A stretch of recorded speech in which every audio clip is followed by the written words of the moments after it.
Alright, so there's the startup of my neighbor's Trane XR15 heat pump.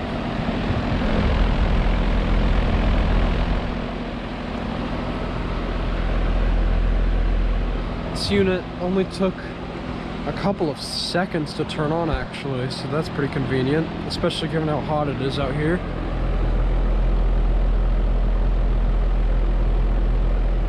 This is a 4-ton 15 SEER from 2009, and this is actually the third year in a row that I've gotten a startup of this unit.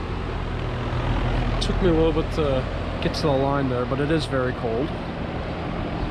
So, I guess that about wraps this video up.